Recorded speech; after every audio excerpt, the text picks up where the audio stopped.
Professor are Agarwal और आप देख रहे हैं मेरा चैनल पेन पेपर एजुकेशन।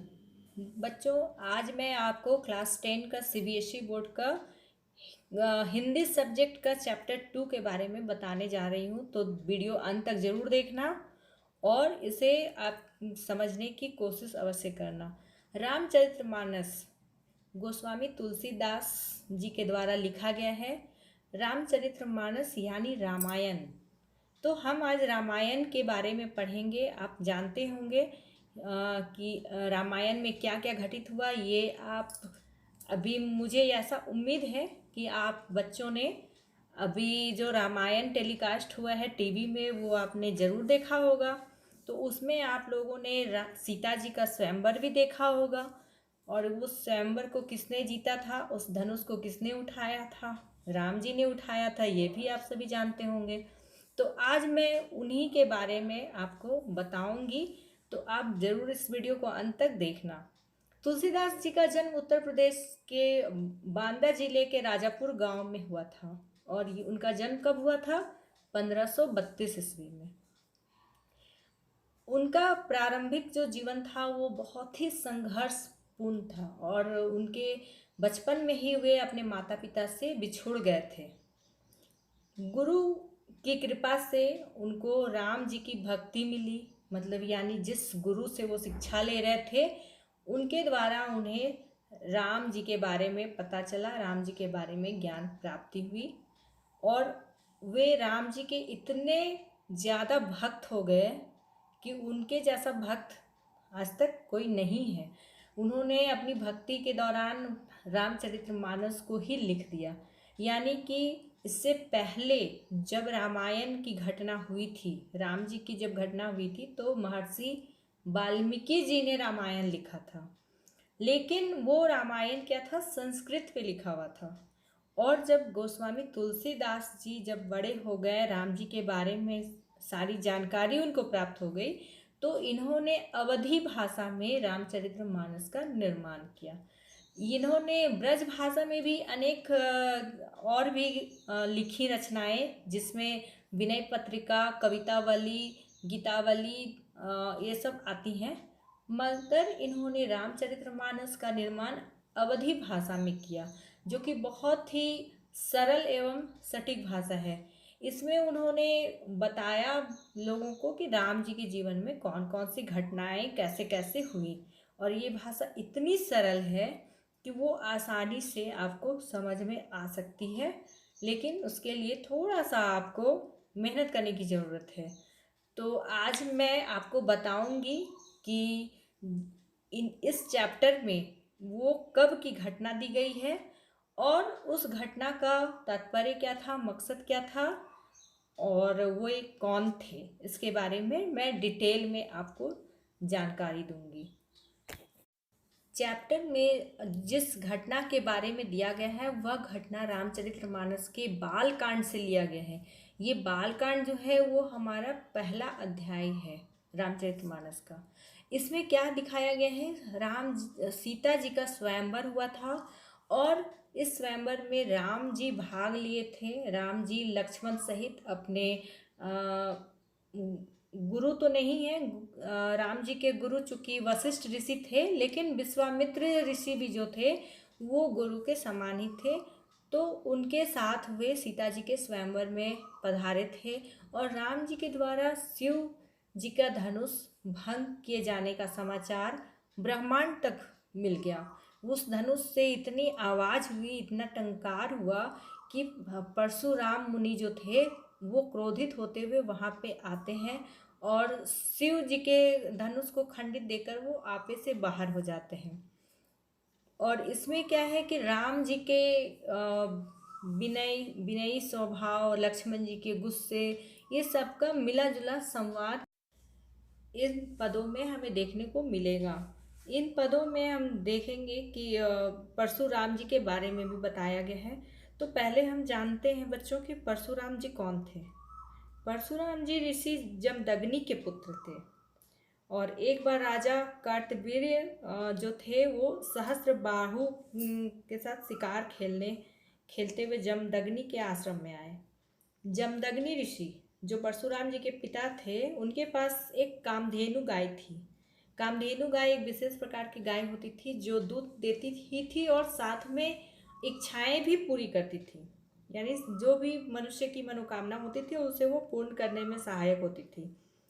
तो कार्तवीर्य सहस्त्रबाहु ने ऋषि जमदग्नि से कामधेनु गाय की मांग की, लेकिन ऋषि जमदग्नि ने उन्हें मना कर दिया गाय देने से। तब सहस्त्रबाहु ने क्या किया कि उसने गाय को बलपूर्वक अपहरण कर लिया और इस बात पे परशुराम जी बहुत ही क्रोधित हो गए थे और उन्होंने सहस्त्रबाहु का वध कर दिया। तो इन पदों में रामचरितमानस के बाल कांड वाले अध्याय में हमें सहस्त्रबाहु के बारे में भी सुनने को मिलेगा, क्योंकि परशुराम जी ने जब लक्ष्मण जी से गुस्से में जब वो बात करते हैं तो वो इस सहस्त्रबाहु के बारे में भी जिक्र करते हैं। तो उन्होंने गाय के अपहरण के कारण ही परशुराम जी ने सहस्त्रबाहु का वध कर दिया था और इस कार्य के लिए ऋषि जमदग्नि यानी कि उनके पिता जो थे उन्होंने बहुत ही गुस्सा किया, बहुत ही उन परशुराम जी को प्रायश्चित करने के लिए कहा और सहस्त्रबाहु के पुत्रों ने भी क्रोध में आकर ऋषि जमदग्नि का वध कर दिया। यानी कि दोनों तरफ से महायुद्ध चला, दोनों तरफ से मार काट की घटना हुई थी।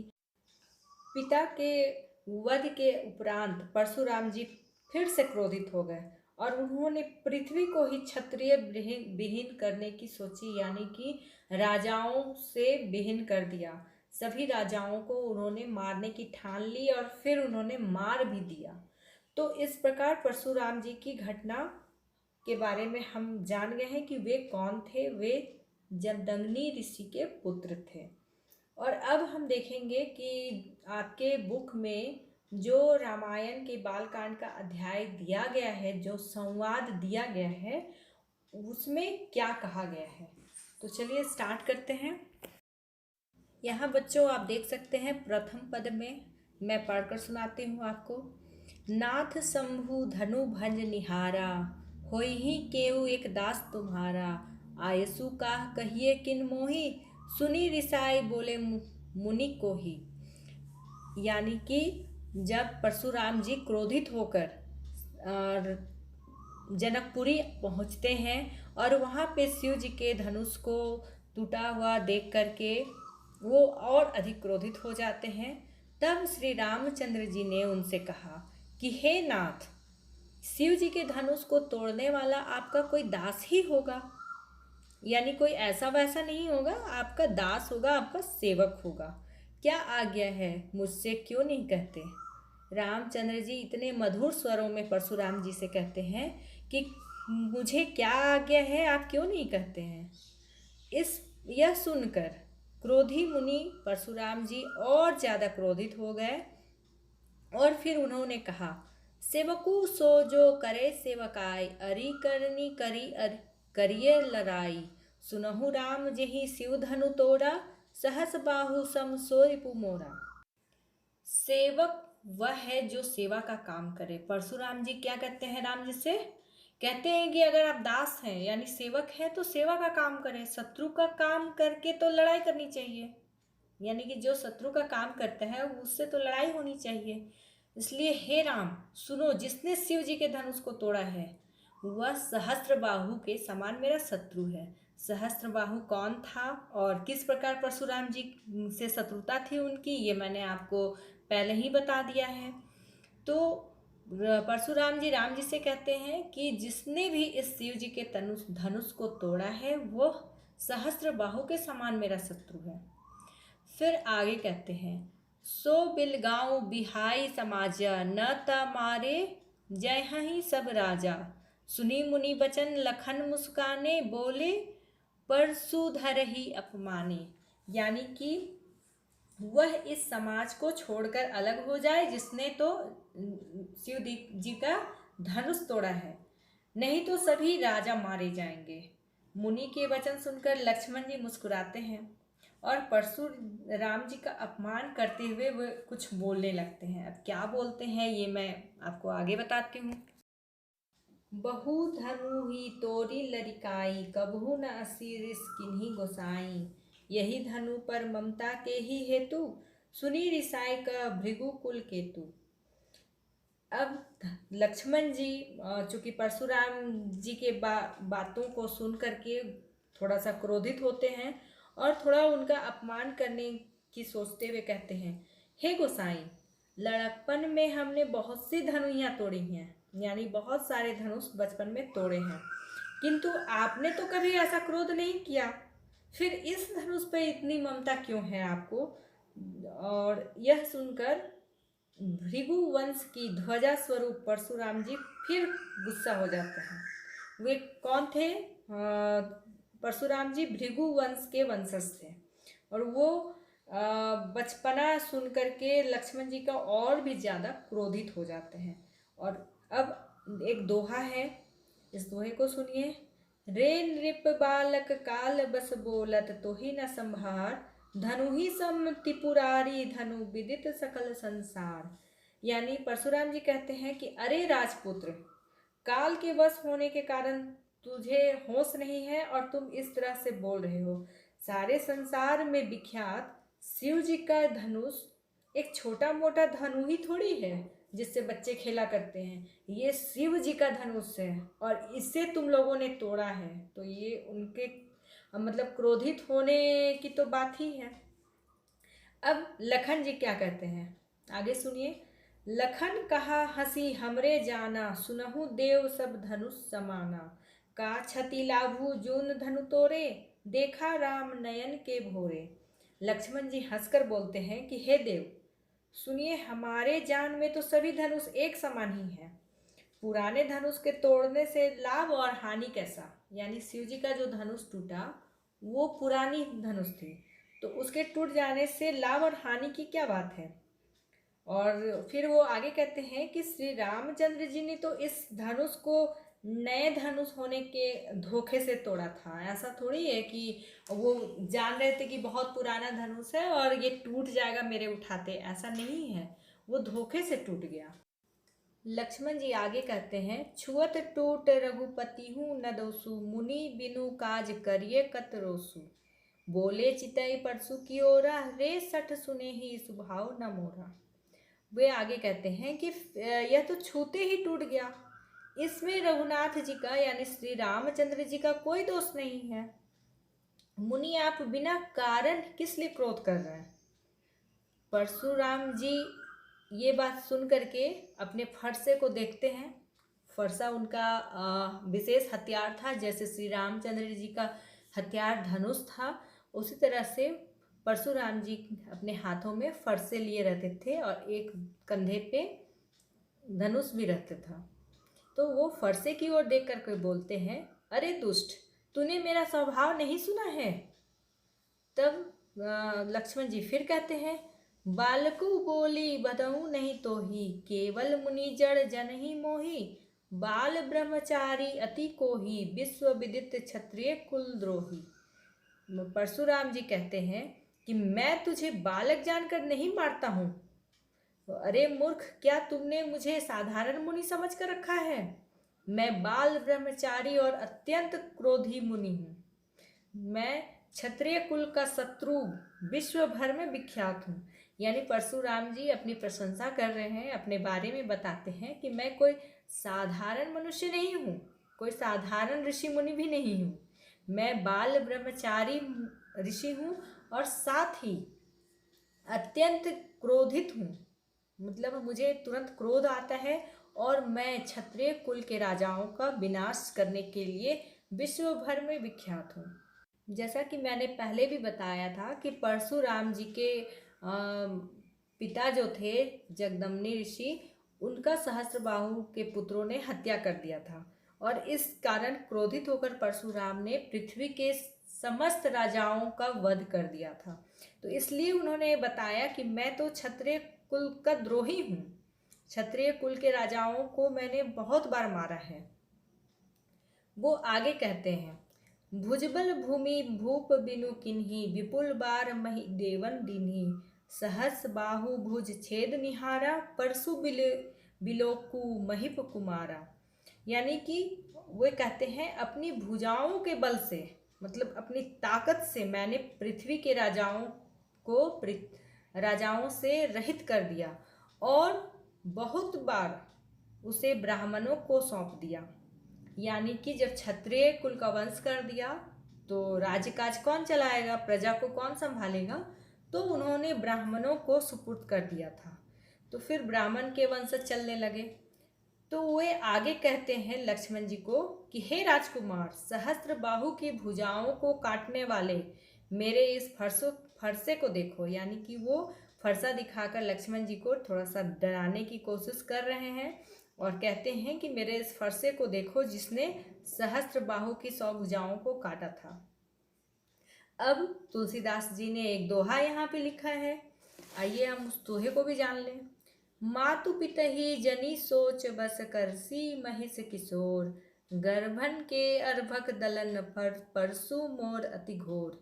यानी परशुराम जी बोलते हैं कि अरे राजा के बालक, यानी कि तुम राजा के पुत्र हो और तुम अपने माता पिता के बारे में सोचो पहले, फिर बहस करो। मेरा फर्जा बहुत भयानक है, वह गर्भों के बच्चों का भी नाश करने वाला है। यानी वो कहते हैं कि जब बालक अपनी माँ के गर्भ में होता है वैसे बच्चों का भी ये विनाश कर देते हैं। इसलिए तुम सोच समझ के बहस करो, बल्कि बहस ना ही करो। तब लक्ष्मण जी क्या बोलते हैं वो हम आगे के पद में देखेंगे।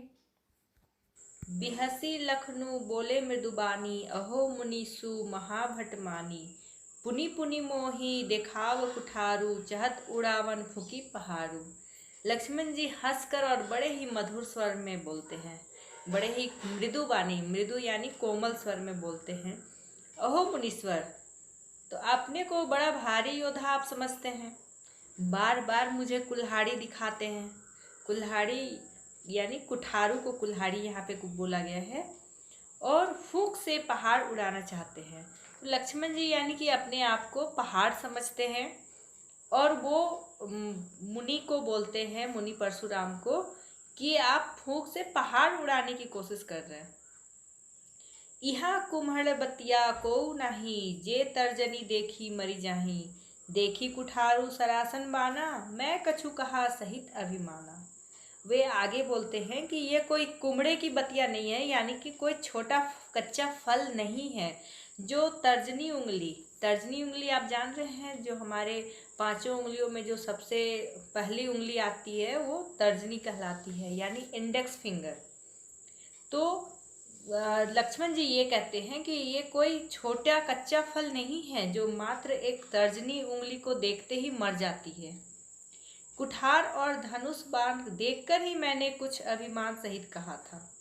यानी परशुराम जी ने जो कुठार और धनुष बाण धारण किए हुए थे, तो यह देखकर ही उन्होंने, लक्ष्मण जी ने अभिमान सहित कहा था कि मैं तो आपको समझ गया था, लेकिन आप मुझे नहीं समझ रहे हैं। आप मुझे एक मामूली सा बच्चा समझ रहे हैं, एक छोटा मामूली सा फल समझ रहे हैं जो तर्जनी उंगली को देखते ही मर जाए, और आप चाह रहे हैं कि फूंक से आप पहाड़ उड़ा दें।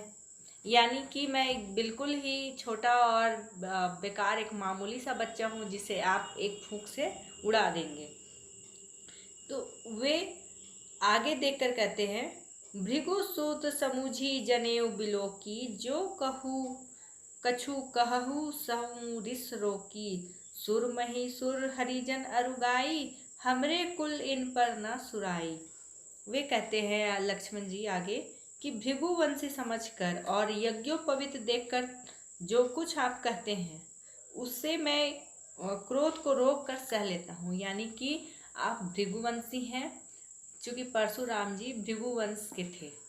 तो लक्ष्मण जी ये कहना चाह रहे हैं कि आप भृगुवंशी हैं, आप यज्ञोपवीत पहनते हैं यानी जनेऊ धारण किए हुए हैं, यानी कि आप एक ब्राह्मण हैं। तो मैं अपना क्रोध रोक कर आपकी हर बात को सह लेता हूँ, क्योंकि देवता, ब्राह्मण, भगवान के भक्त और गाय माता, इन पर हमारे कुल में वीरता नहीं दिखाई जाती है। यानी इन पे हम आक्रमण नहीं कर सकते हैं और इन पर हम अपने शस्त्र नहीं उठा सकते हैं, इनका हम सम्मान करते हैं। इसीलिए आपकी बातों को हम क्रोध आने के बावजूद भी चुपचाप सह लेंगे।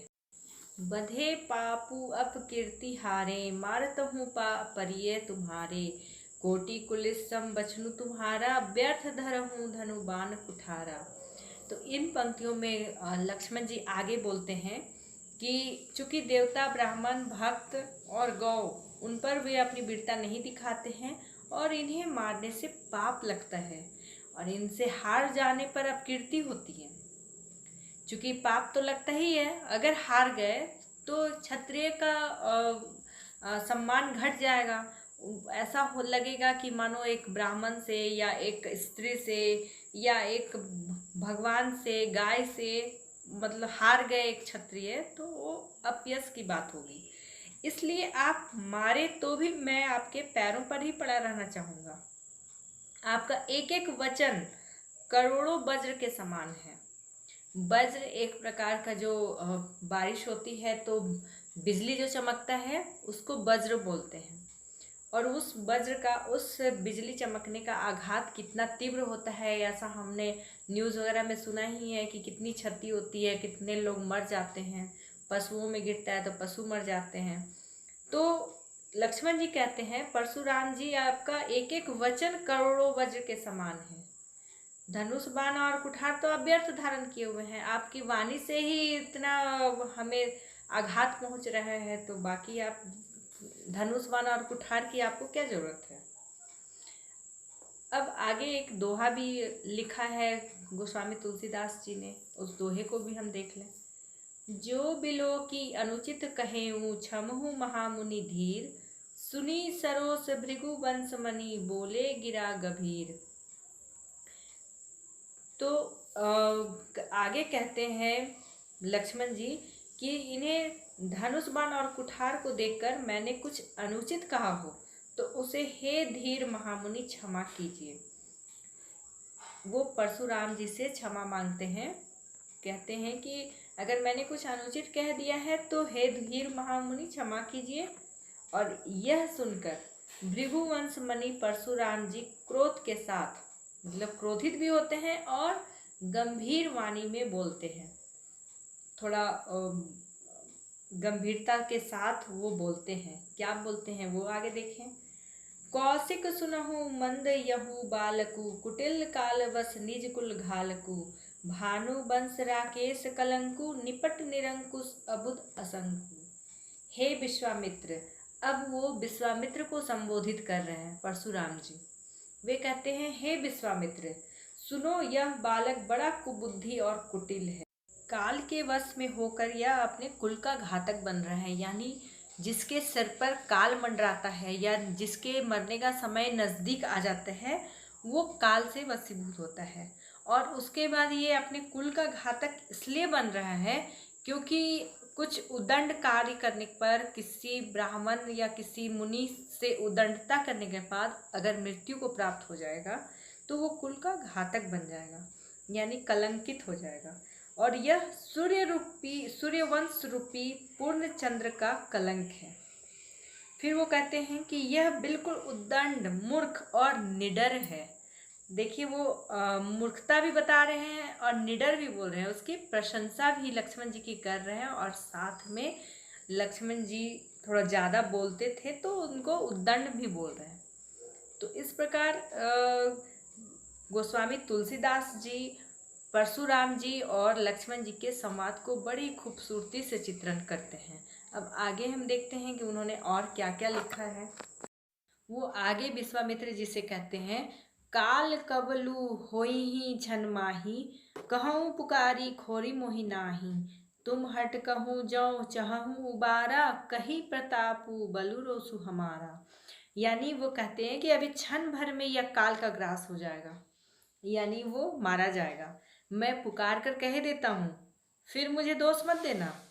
यदि तुम इसे बचाना चाहते हो तो हमारा प्रताप, बल और क्रोध बतलाकर इसे मना कर दो। यानी वो यानी परशुराम जी विश्वामित्र जी से कहते हैं कि मेरा जो प्रताप है, मैं क्या क्या कर सकता हूँ, मेरा बल और मेरा गुस्सा यानी मेरा क्रोध बताकर इसे मना करो, यानी लक्ष्मण जी को चुप करा दो। लखन कहेऊ मुनि सुजसु तुम्हारा, तुम्हारी अछत को वर नहीं पारा। अपने मुँह तुम आपनी करनी, बार अनेक भांति बहु बरनी। अब बीच में लक्ष्मण जी टपक पड़ते हैं। फिर वो कहते हैं, हे मुनि, आपका सुयश आपके रहते दूसरा कौन वर्णन कर सकता है। यानी जब परशुराम जी ने विश्वामित्र जी को कहा था कि मेरा यश प्रताप और क्रोध बताकर इसे शांत करो, तो लक्ष्मण जी कहते हैं कि आप तो अपना वर्णन स्वयं कर सकते हैं, आपके रहते दूसरा कौन करेगा। आपने अपने ही मुंह से अपनी करनी अनेकों बार बहुत प्रकार से वर्णन किया है। मतलब जितनी देर लक्ष्मण जी और परशुराम में संवाद होते रहा, बहस होते रही, उतनी बार परशुराम जी ने लक्ष्मण जी को रोकने के ध्येय से बार बार फरसे का डर दिखाया। कभी उन्होंने अपना क्रोध के बारे में बताया, कभी सहस्त्रबाहु के बारे में बताया। तो लक्ष्मण जी कहते हैं कि आपने तो अपना वर्णन कितनी बार कर दिया है, आपसे अच्छा कौन बखान करेगा। फिर आगे वो कहते हैं, नहीं संतोषु तू पुनि कछु कहूँ, जनि रिस रोकी दूसरा दुख सहूँ। वीर व्रती तुम धीर अछोबा, गारी देत ना पावहूँ शोभा। फिर वो कहते हैं कि इतने पर भी अगर आपको संतोष नहीं हुआ है तो फिर कुछ कर डालिए और कुछ बोलिए। क्रोध रोक कर असह्य दुख मत सहिए। यानी कि वो परशुराम जी को कहते हैं कि आप अपना क्रोध मत रोकिए, आपको और भी कुछ कहना है तो कहिए। आप वीरता का व्रत धारण करने वाले धैर्यवान और क्षोभ रहित हैं, ले इसलिए आपको गाली देते शोभा नहीं हो देता। आप गाली मत दीजिए, आपको जो कुछ भी और कहना है आप कहिए, आप क्रोधित मत होइए। आप तो इतने वीर पुरुष हैं, धैर्यवान हैं, तो फिर आपको ये गाली देते शोभा नहीं देता है। फिर आगे तुलसीदास जी ने एक दोहा लिखा है। क्या दोहा है हम जानते हैं। सुर समर करनी करही, कहीं न जना वहीं आपू। विद्यमान रन पाई रिपु, कायर कतहि प्रतापू। यानी कि सूरवीर तो युद्ध में करनी करते हैं, लड़ाई करते हैं, अपनी बातें कहकर वो नहीं जताते। यानी कोई भी अगर सूरवीर युद्ध में जाता है तो वहाँ पे लड़ाई करेगा, युद्ध करेगा, सामने शत्रु को पराजित करेगा, ना कि अपनी वीरता का बोल बोलकर बखान करेगा। शत्रु को युद्ध में उपस्थित पाकर कायर ही अपने प्रताप की डिंग हाका करते हैं। यानी कि डिंग हाकना मतलब अपनी प्रशंसा स्वयं करना। तो लक्ष्मण जी कहते हैं परशुराम जी को कि शत्रु को सामने देखकर कोई मनुष्य जो युद्ध करने वाला आया है तो वो कायर होगा, बुजदिल होगा, यानी कमजोर होगा, तो ही वो अपनी प्रशंसा करेगा। अन्यथा जो सूरवीर होते हैं, जो वीर पुरुष होते हैं, वो युद्ध लड़ा करते हैं। तो इस प्रकार तुलसीदास जी ने रामायण की इस प्रसंग को, स्वयंवर के बाद, धनुष टूटने के बाद के प्रसंग को बड़ी ही खूबसूरती से बताया है कि किस प्रकार परशुराम जी आए और वो क्रोधित थे और किस प्रकार लक्ष्मण जी के साथ उनकी बात हुई और फिर बाद में उनको श्री रामचंद्र जी अपने मधुर वाणी से शांत भी कराते हैं। हालांकि इनका वर्णन आपकी पुस्तक में नहीं दिया हुआ है, मगर रामायण में आपने ऐसा देखा होगा। तो बच्चों, अगर आपको वीडियो पसंद आया तो इसे लाइक एंड शेयर ज़रूर करना, ताकि आपके साथ साथ आपके फ्रेंड्स भी इस चैप्टर को अच्छे से समझ सकें। और अगर मेरे चैनल में नए आए हो तो इसे सब्सक्राइब जरूर कर लेना। जय श्री राम।